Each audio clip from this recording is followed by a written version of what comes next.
네, 후보자님 축하드립니다. 네. 진영 축하드리고 같은 시대 같이 시대를 살아온 사람으로서 뭐 여러 가지 그동안은 기여한 역할 되게 높게 평가를 합니다. 그러나 이제 끝나고 나서 우리 후보자께서 한국방송통신대 석좌 교수직을 재직을 하셨는데 보니까 21개월간 300만 원씩 6,600만 원의 급여를 수료했습니다. 근데 이 기간 동안 방통대에서는 특강 3회, 회의 1회, 행사 2회 총 6회를 활동을 하셨어요. 이 내용은 맞죠? 아닙니다. 그거 외에도요. 각종 자문한 게 많이 있습니다. 자문하신 게 많이 예, 있습니까? 위원회 참여도 했고요. 예. 석좌 교수인데 뭐 자문을 하실 게 뭐가 있습니까? 아니면 석좌 교수가 그런 자문을 하는 게 주 역할입니다. 네. 석좌 교수는 자문을 하는 게 역할입니까? 네. 저도 처음 알았습니다. 네. 교수라는 게 석좌 교수라는 게 결국 학생 강의를 위한 강자로서 아닙니다, 교수직으로서 하신 걸 줄 알았더니 그건 아니네요. 석좌 교수는 네. 다른 대학도 대부분 학교에 자문해주고 뭐 학교의 어떤 그 발전 방향 이런 쪽에 하는 게 석좌 교수들의 대부분. 그래 방통대에서 결국 그러면 이게 모든 지급되는 그 급여는 사실은 이제 국가 세금으로 지급되는 거 아니겠어요? 네. 그래서 방통대에서 이렇게 이 석좌 교수로 재직하신다는 거는 결국 그 회사 학교의 입장에서 보면 그 기재부 2차관 출신의 그 고위직을 모셔왔을 때는 결국 누가 보더라도 이게 정부 예산을 확보하거나 또는 기재부 대상의 협조를 원활하게 하기 위한 것이거나 또는 뭐 대학 재정 사업을 추진하는데 어떤 여러 가지 도움을 받겠다는 의도가 있는 거 아니냐 이런 충분한 의혹이 제기될 수 있다고 생각을 합니다. 뭐 이런 부분에 대해서 뭐 여러 가지 자문을 하셨다고 하니까 구체적으로 그 자문 내용을 내가 확인할 수는 없어도 이게 사기업이면 조금 이해가 돼요. 그런데 사실은 석좌 교수라고 하셔서 석좌 교수는 자문만 한다 이 설명을 하셨는데 전 아니 의원님 자문만 한 게 강의도 했고요. 그러니까 강의를 했다는 걸 말씀드린 거예요. 예, 강의도 22개월 동안 예. 3회 강의를 하셨어요. 아니 3회 강의가 특강 아니고요. 3회 하셨고요. 아닙니다. 이건 학교에서 자료를 받아서 저희가 확인한 겁니다. 그리고 회의는 1회 하셨고 행사는 2번 있었습니다. 공식적으로. 그 외에 개인적으로 확인되지 않은 내용까지 저희가 뭐 여기서 논의할 수는 없지 않겠습니까? 예, 의원님 제가 좀 답변 드려도 되겠습니까? 이 부분에 대해서는 네.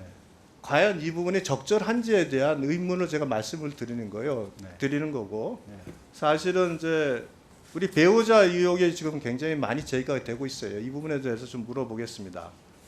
2004년 성남시 분당구에 살 당시에 이제 무한 소재 농지를 한 300평 사신 게 있어요. 배우자께서 사신 건 내용을 아셨습니까? 그 당시에 그런 내용을 알고 계셨습니까? 제가 그 재산 신고할 때 알았습니다. 뒤늦게 알았습니까? 네. 근데 이게 참 공교로워요. 이게 소위 말하는 1200평의 논을 7차례 쪼개 매매가 된 사안이고 전형적인 기획 부동산 형태의 거래입니다. 그 당시에 근데 그 무안군 일대에 기업도시 유치에 열풍이 불었어요. 그러면서 이 부분이 나중에 대해서는 기업도시 개발은 자초가 되고 그래서 결국 해당 농지의 가격이 오르지 않고 2016년에 1,000만 원에 매도를 하신 걸로 나왔습니다. 우리 공직자들이 이제 그 배우자들이 참 조심하잖아요. 모든 생활을 조심하고 하는데 이 부분을 보면 사실은 누가 봐도 투기의 형태입니다. 가서 농사 지은 건 아니잖아요. 그죠? 의원님 답변 좀. 예, 말씀하세요. 예, 그 당시에 그 2003년도부터요. 주 5일제가 되면서 도시민의 그 영농 체험, 주말 농당 정으로 인해서 1,000평방미터 미만은 정부가 권장을 했었습니다. 그래서 저희 집 사람이 그 지인이 5명 정도가 같이 투자를 한다 해서 영농 체험을 위해서 왜냐하면 도시에 달았기 때문에 농업이 뭔지 쌀나무라고 얘기하지 않습니까? 저도요. 그런 걸 좋아하는 사람 많이 압니다. 네. 근데 대부분 집에서 1시간, 2시간 이내죠. 어디 분당에서 무안까지 거리가 얼만데 영농 체험으로 가서 그 영농 체험을 했다고 하겠어요? 의원님 이게 지금 사실은 논이거든요. 논. 그러니까 저- 농사 지으신 거예요, 그럼? 그러니까 영농 체험이라는 게 모내기 할 때 가서 보기도 하고 도시민들은 그 이 어떤 경우는 도시면 태어났기 때문에 쌀나무라고 하기도 않습니까? 그래서 자, 좋은데요. 네. 그게 무안군 일대 그 사신 2004년도에 살 때 기업도시 유치 열풍이 불지 않았으면 그 해명이 상당합니다. 그러나 그 시기에 기업도시 유치 열풍이 불어서 정부가 토지거래 허가 구역으로까지 지정한 데예요. 아닙니다. 그 전입니다. 저희들은요. 아니 당시가 그러니까 사고 나서 말이죠. 사고 나서 이런 사고 지정이 난 뒤에 됐습니다. 지정이 이게 되었고요. 무슨 말인가 하면 네. 이 부분에 대한 정보를 알고 샀을 가능성이 높다는 의심을 받을 수밖에 없어요. 의원님 그 부분에 대해서는요. 만약에 저희들이 의원님 말씀하신 그런 의도가 있었다면 그 소위 절대 농지를 샀겠습니까? 이거는 절대 농지입니다. 농업진흥지역에 있는 논입니다. 자, 좋아요. 그래서 네. 말씀드리는 거예요. 그러면 그러니까 그 시기가 논이지만 기업도시 유치 열풍이 불고 토지거래 그 이후 직후에 토지거래 허가 구역이 지정이 됐어요. 이게 무슨 얘기를 하겠어요?